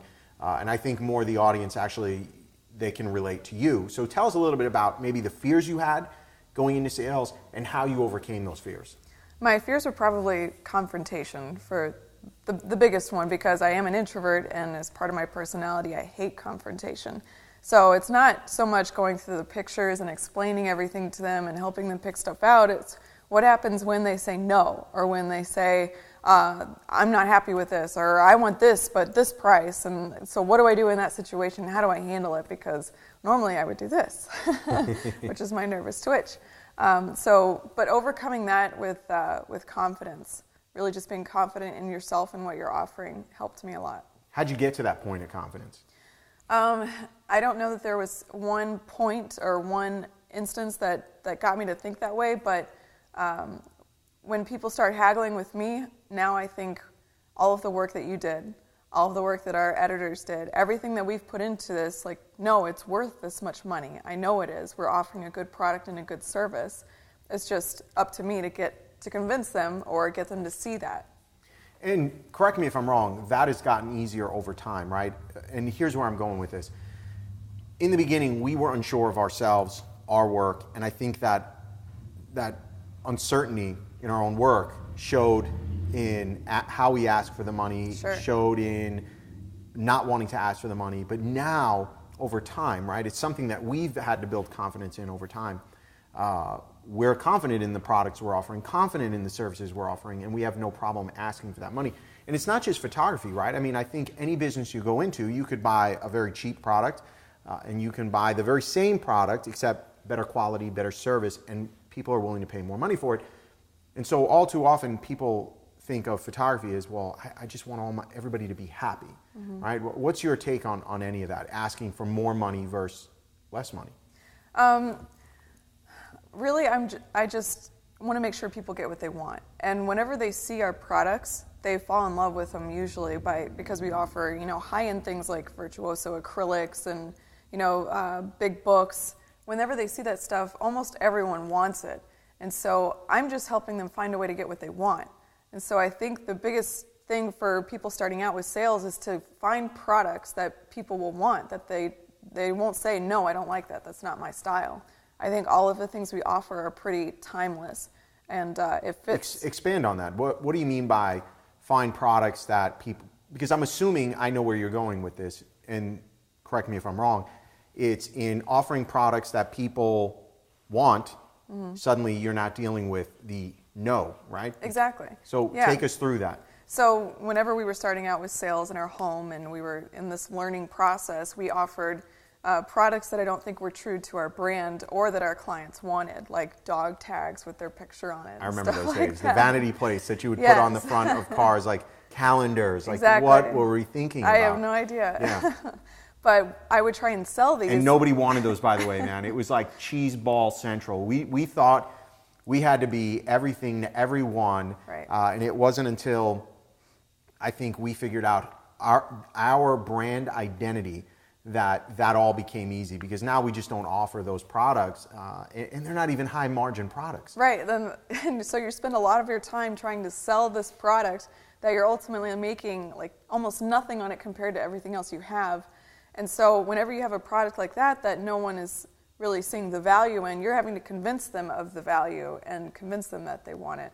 Whereas if now we offer things like acrylics, 16 by 24 acrylics and acrylic blocks, I don't have to convince anyone that they want those or that they're valuable. As soon as they see them, they can see the quality. And every time someone says, wow, oh my God, I've never seen anything like that, that's beautiful. And so they just sold themselves. Right. And I think that's ultimately the key, for everyone out there, is understanding that our sales tactics are not sales tactics, right? How would you define our role in the sales room? It's a term you use pretty often, but being a trusted advisor. And so that's why I don't consider myself a salesperson. Whenever someone comes in to view and order their pictures, I'm helping them narrow them down, I'm helping them pick out their favorites, and then I'm basically showing them all the different options they have as far as product and books and stuff like that. And then I just ask them what they like. And that's the sale, really, because from there they tell me, well, I like acrylics or I like books. And I say, great. All right, if you like this, then here's what I would suggest for this. And then we just start picking pictures out. And I think everybody has to understand that the relationship with our client started, we didn't go hunt our client down and say, you're going to buy from us, right? They came to us. Right. They want pictures. Right. And I think that's the part out there that you guys are missing sometimes, is that they're afraid to ask, and we'll talk more about that later, but they're afraid to ask for money. Mm-hmm. But that doesn't make any sense, right? Right. You called me. I didn't call you. You decided you wanted pictures. My job in this equation is to sell you the pictures. And I think that's part of that point you have to get to mentally that we were talking before, to get to the switch where you feel confident asking for money and you feel confident in your prices, knowing that they came to you. If they didn't want to pay these prices, then they shouldn't have come to you. Or if they're surprised at the prices, if pricing is important to them, they should have asked. That's not your fault, so you shouldn't have any doubts about yourself or start getting nervous like, well, we put this much time into it and it costs this much. Well, and you're right about that. The minute you start going, oh, well, that's my money. Wow. All that vibrato starts coming out. It's all nonsense, right? Mm-hmm. At the end of the day, to me, that suggests you're being defensive right. About your work and about your product. And somewhere along the line, there's a bigger problem, right? There's a disconnect between the value of the service that you think, what you think it's worth, and then the value the client is perceiving. If it's a repetitive problem, yes. I think we're all going to run into that one-off client where they come in and they're just, that's the way that they are, and they're like, I'm not paying these prices. Right, yeah, and I know that when we run into photographers at conferences and things like that, they always make comments that just make me smile. They're like, well, you're Sal Sincata, you don't have that problem anymore. Yes, we do. We have clients that come in here and they buy 2 8x10s and we want to stab them in the neck. We just can't wrap our head around why we invested all this time. But then we've got clients who come in and they spend, twice the average. Right. And so, everyone out there listening and watching, understand that your business is not defined by one sale. Right. One sale bad, one sale good. It doesn't matter. It's all about averages when it comes to that. Now, this has been good. I'm glad we're having this conversation. In your opinion, what is the number one challenge, I think, if I heard you correctly, is confidence. Right. In overcoming that confidence, we talked a little bit about how you did that, but where do you see other photographers, just in your experience, where do you see them struggling beyond confidence? Is there another issue or challenge, and how do you overcome that issue or challenge? I think it's probably the process that we have, refined and tweaked over the years is very smooth. And so it doesn't feel like a sales cycle, and the client feels comfortable, but I feel comfortable too. And right now, I think a lot of photographers, they're probably going through that tweaking process and figuring out their own workflow for the sales room. And I think finding a flow that is that works for you, and please listen to our flow because I think it works really well. Let's dive into that. I know you have your laptop here, yeah. and this is how you do your sales presentation. Yeah, let's talk about it. So grab it and okay. walk us through the process and tell us what's happening every step of the way. Okay. So the key to having a successful sales situation, I think, is the environment. You don't want them to feel like they're being sold to. And so that's where you start. We've designed our sales room to look and feel like a living room, not like an office or anything like that. So whenever they walk in, there's a dining table, there's dimmed lighting and chandeliers, there's couches and coffee tables, and it looks very much like a living room. Because whenever they're coming in, I want them to be able to envision the artwork in their home. And so if they're seeing artwork in our sales room above a couch, I can easily say to them, well, look above this couch. This is the kind of size that I would recommend above your couch. And it just makes it a lot easier that way. That's important because that's a typical objection, right? 16 it's by too 24, big. that's yeah. too big. Well, here you go. Here's one right here. And all you have to do, that's when common sense prevails and you become the trusted advisor, is once you show them a 16 by 24 over a couch, it becomes really, really obvious that that's not too big. In fact, in many cases, clients look at that and they go, wow, that's kind of small. Mm-hmm. And that's how we get them to the bigger sizes. But when they're sitting at home looking at images online yeah. in a gallery and they see 16 by 24, and then of course there's a huge price bump between an 8 by 10 and a 16/24, naturally they start making the wrong decisions because it won't look good in their home. And that's where we need them here. So keep going, I'm sorry. Well, and it's again about taking the sales out of it. So whenever they see the 16 by 24 on the wall in your studio, again, they're selling themselves. They're coming to their own realization that, wow, that's really not that big. I probably should go bigger. Instead of me having to convince them of that, they're convincing themselves, which just makes the process all the more powerful. It takes pressure off of you as the salesperson, and it makes the client ultimately feel happy about their decision so that they don't have buyer's remorse. Right. Oh, that's good to know. Okay. So let's say the client comes in to view their pictures. They walk into our sales room. I've got jazz playing in the background. I've got scented candles going so that it just has a nice aroma. And then we project onto a TV. So I connect my laptop to this 55-inch TV. And up on the TV, I have this picture. And I just want to pause you there because you said something, a nice aroma, as if that matters. And I don't think most people realize how important the whole experience is, right? It's very important. There's nothing worse than phone ringing. The noise, any kind of just outside distractions, noise, smells, sounds, even it doesn't even have to be loud, just distracting, right? This is an emotional moment for them. You're talking about a moment in their life that's obviously important enough for them to document it. And so they're going to be making a decision, and it might be an emotional decision. So you want to protect that sales atmosphere. Whenever we were operating out of our house, we used to just be in this little sitting room by the front door. And I would use our intercom radio as my jazz music until condom commercials came on. Playing from 2 rooms away. Playing from 2 rooms away, and until condom commercials started coming on the radio, and I'm sitting here with my senior family, just mortified. Yeah, what could be better for high school senior sales than Trojan Matt, exactly, right? I mean, it's not exactly. good. So those are the little things that I'm saying we tweaked and we learned along the way. It was at that point, okay, we're going to get our own sound system. So learn from my mistakes, not having to make your own. All right, so back to whenever the client walks into the room, we've got the candles, we've got the lighting dimmed, we've got jazz music playing, and as soon as they walk into the room on that 55-inch screen TV is this picture from their wedding. This is the first time they're seeing a picture from us other than, the slideshow that we did at the reception. Right. And you have to remember, they cannot wait to see their pictures. This is the most important day of their life, and it's more than likely 2 weeks after the wedding day, and they've just been dying to see them. So now what happens? They walk in and they see this on the screen, and immediately they're excited, and they might start crying. And so I've just taken that to the next level, this atmosphere, this emotional process. Say, hey, you guys love the picture? Oh my God, I can't believe that's us. We just chit-chat for a little bit. I offer them wine, beer, I have champagne on hand. Pretty much anything that they want, I have. You want them to be comfortable, and yes, alcohol does help sales. Always. And so I offer them to sit down, make themselves comfortable, and then I'll explain the process to them. So I'll let them know exactly what's going to happen, because you have to remember this is probably their first time doing this unless you've done an engagement sale. So they don't know what they're supposed to do or what's going to happen. And so just let them know so they don't have to have anxiety about it.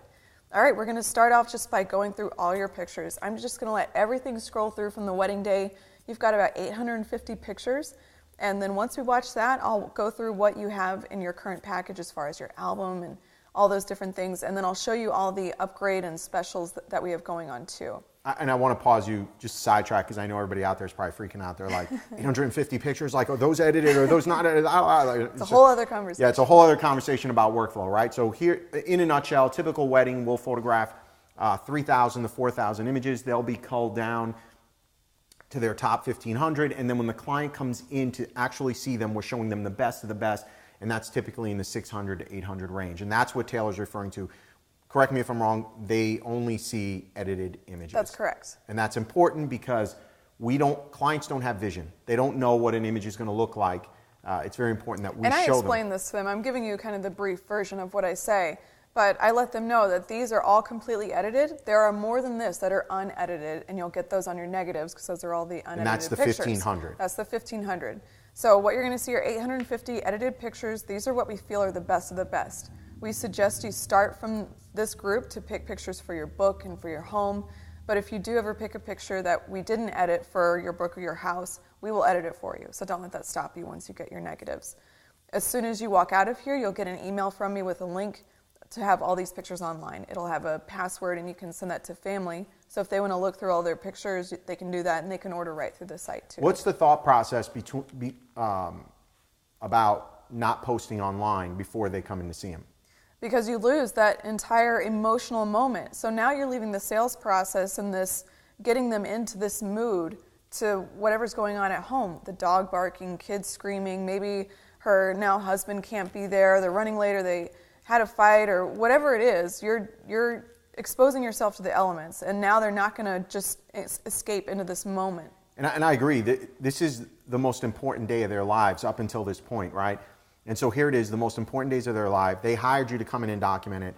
And then there's photographers out there who are giving them their first experience with their images to some online web gallery at 72 DPI. And they're more than likely looking at it on a computer this big. No music, no moment, no experience, or even worse, handing them a CD or some just lame website. Like that, to me, really, really diminishes the quality of what we've done, the hard work that has gone in. Well, not only that, but your brand. Right. Think about what that says if they just paid you anywhere from $1,500 to $10,000, and as soon as the event's over, you're done.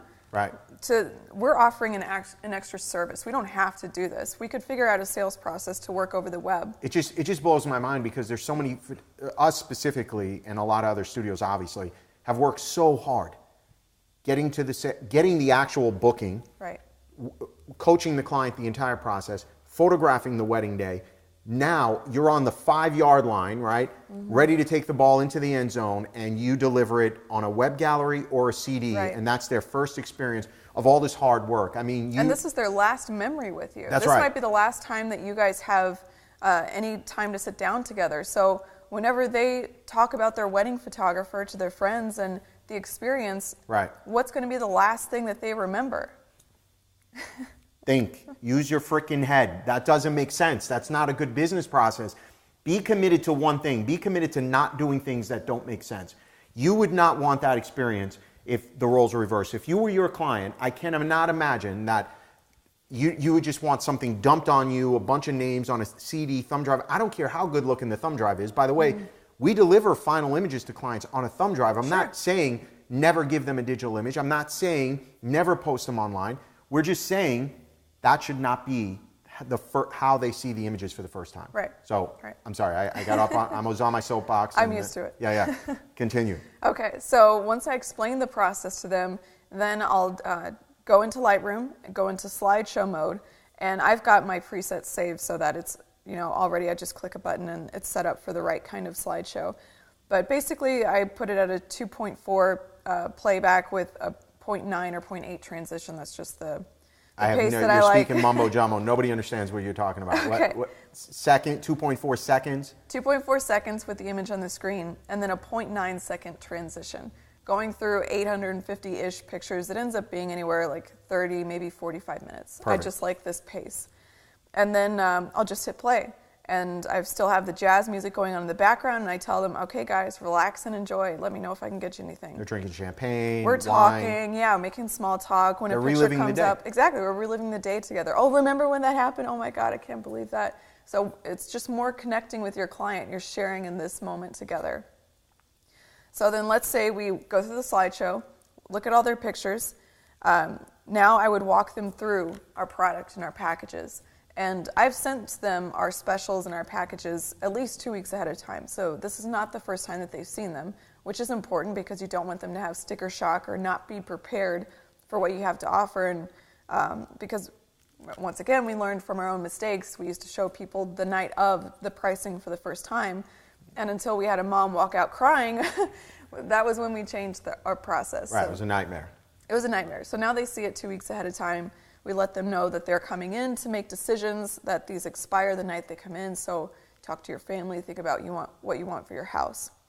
And so really, I show them the pricing just on this guy. So this is a leather folio. And I think this is important because you don't want to hand over a package that's going to cost them $3,000 on a flimsy sheet of paper. Right. $3,000 in a little something you can bend doesn't really go together. Right. You want them to. It's like when you go into a nice restaurant, which is how we got this idea. You go into a nice restaurant and they're handing you a wine list. There's two ways they can hand you a wine list, right? It can be on those sticky menus you get at Applebee's, right, where they're wiping it off, or it can be in this very nice leather. And if I'm paying for a nice glass of wine, I would expect something like this. And so I hand them this. Here's the pricing I sent you. I'm just going to review everything on the left side. And we're going to have a shameless plug here right now. These are something that we looked into, got very frustrated with, because you can get them from restaurant supply houses, but you had to buy them in like bulk of 50 or at least 25, and then they were expensive to say the least. We decided to make these, so Signature Collection Albums now carries these, and they're they're like $79 or something like that. So and they've got different colors. So you got browns, you got blacks, to match your brand. Exactly. And so I hand this to them, I walk them through the pricing. Whenever they're holding this, I walk through each individual item and show them everything. And so let's say package 1 comes with a 16 by 24 canvas. I don't just say, here's a 16 by 24 canvas. I have all samples of these products sitting next to me, so I'll pull it out and hold it and hand it to them so that they can feel, the quality and the texture of it. Here's a 16 by 24 canvas. These are perfect to put in a cluster over a couch or, in a little nook in a hallway, and here's the type of picture I would recommend. And so I'm creating this vision for them. I'm telling them, here's the product, here's how to decorate with it, here's the picture on how to decorate with it. And so I'm creating this vision in their head whether they want it or not. Now they're thinking of their house above their couch with this picture. Trusted advisor. Exactly. So have samples of all of your products to show. That's really important. You won't be able to sell it if you can't show it. And every photographer's heard that. You got to show it to sell it. That's right. And that reminds me of a story in our career. We had on our price list 30 by 40. We had it there from the beginning, and we never sold one. And then when we moved into our new studio space, we finally had a place we can put a 30-40 up. And the first week the 30-40 was up, we sold 2. Yeah, and now we sell so many, we include them in our packages, whereas we never did before. Right. Well, again, boosting sales. So Right. we all know you got to show it to sell it, but for whatever reason, we're all thick-headed, and we just don't want to invest in having all the products. But guys, I'm telling you, it just makes sense. Right. All right, so let's say you walk through each individual item, you show them what everything is. Don't say numbers. So on the price sheet, of course, there's prices, but there's no need for me to say them out loud. They can obviously read, and those numbers are typically not ones you want to hear. If you go shopping we talk about Louis Vuitton a lot, they don't give you a total typically. They don't say the price of the bag. Finding anything. the price is actually hard sometimes. Yes, they make it a little bit difficult. I know I want to find it before Taylor gets to it. But you're like digging through the bag. You're like, just show me the freaking price, right? But it's one of those things where they came to you. We went into Louis Vuitton. Mm-hmm. We expect we're going to be paying a certain amount. We know from the experience and from the quality. Right. And so they don't say the numbers. One, I don't want to hear the number. I don't want Sal to hear the number. Exactly. So I appreciate it. So just don't say the numbers. If they're asking for a total, of course, give it to them. Right. Once we walk through everything, show them everything, I ask them, do you have any questions? Make sure that they don't have any questions, because a question or an objection in their mind will stall the sale. And even if they look a little bit confused, but they're not saying anything, ask them, you look like you might be a little bit confused. Is everything making sense? Can I walk you through something? And that's not confrontation. No. That's sometimes That's being attentive. Well, sometimes people, they're afraid to ask questions because they don't want to feel stupid, right? So they won't ask any questions. But the problem is, in their minds, they have an objection. Any objection not correctly addressed will stall the sale. So we are proactive in that. If we see confusion on the look of our on the faces of our clients, we're gonna call them out on that. And it's not a way of being combative. It's a way of going, hey, I notice you're confused. This is what I'm here for. Ask me questions. Right. Anything. So work through that, answer any questions that they have, and then the whole entire sales process, the part where we always get uncomfortable, asking them for the money is not uncomfortable. What I say to them is, okay, just let me know whatever you like, and I will help you start picking pictures. But take me through that again. How did you get there? How did you get to Okay, so we walked through all the product. I show them every individual item. Do you have any questions? On the price sheet. On the price sheet. Do you have any questions? No? Okay, just let me know whatever you would like, and I'll help you start picking pictures. Boom. That's it. Yeah. That is it. That's all the salesy. That's as far as it goes. Right. And the reason for that is simple, right? You came to me for pictures. Right. I'm going to operate under the assumption you plan on buying pictures. Right. There's nothing wrong with it. That's not sales. Right. You shouldn't apologize for that. Exactly. Yeah. So that is awesome. No reason for anybody to feel uncomfortable. It's a super simple process. So in the spirit of that, give me what are some top objections you hear, and how should they address them? And just talk about objections in general, because eventually you're going to hear every possible objection known to mankind. Pay attention to the objections that you're hearing, because you want to come up with a response so that you're not stumbling over your words. You don't have to get back to them, because if you have to get back to them, the sale is stalled until you get back to them. And so I think most people will find that you'll hear the same objections over and over, like the same 5 or 10. So just be prepared for those specific objections, so you sound and look like, and you do know what you're talking about whenever you answer someone. And in the beginning, I remember there would be an objection. We'd be like, damn it, we said the wrong thing. And then Right. we'd be like, all right, what's the right answer? Right. And we would role play with each Yeah, other. it's kind of like a playback. So after your sales session, if you're starting out practicing, after you finish a session, sit down by yourself or with someone if you have a partner, and walk through what went right and what went wrong. It's really helpful so that you can prepare for the next time. So give us a top objection that you hear in the sales room constantly. Well, I don't think I can pick pictures tonight. It's too Okay. much pressure. So how did we overcome that? We overcame that with, okay, well, the whole purpose for tonight is really to select a package. If it's too overwhelming to pick pictures to fill all the different sizes tonight, that's totally fine.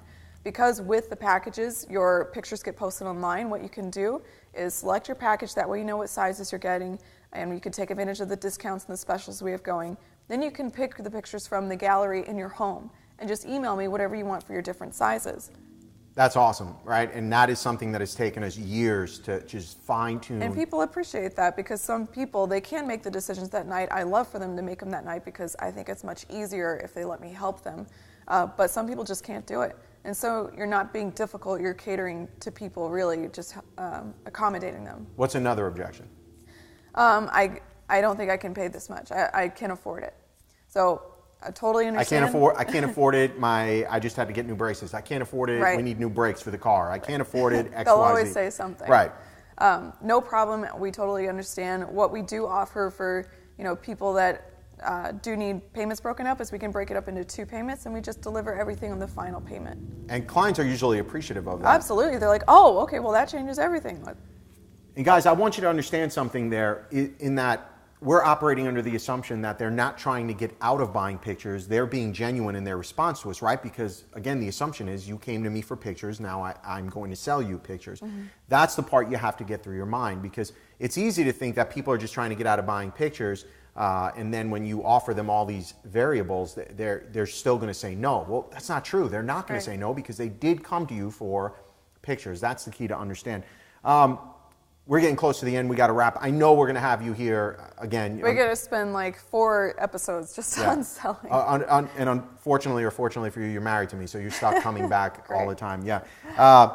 So we showed the folios. We talked about the process. Anything else you want to leave these guys with is just closing thoughts on how to get involved in sales. Just be confident. And I know it's going to take a while for a lot of people to be confident because, photographers, we're artists. Many of us are introverts like me. But the practice, the more you do it, the easier it gets. And just try and get to that mindset that they came to you and you're offering your product and service. So you shouldn't feel guilty about asking for money. You shouldn't feel insecure about your prices.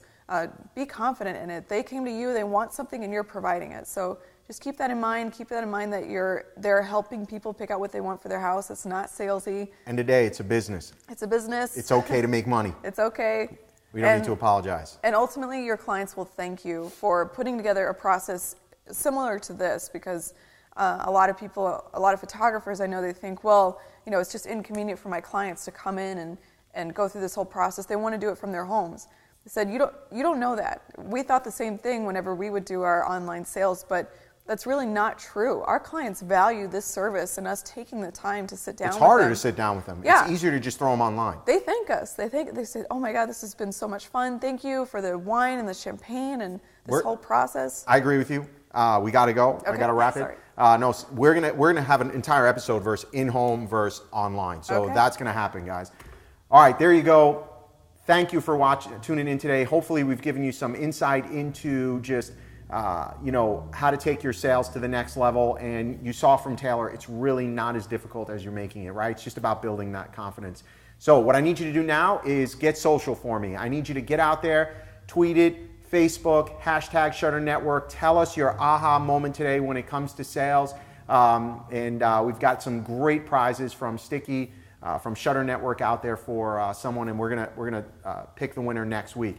Again, tune in next week. I hope you had a great episode. And Sal Sincata here for Shutter Network.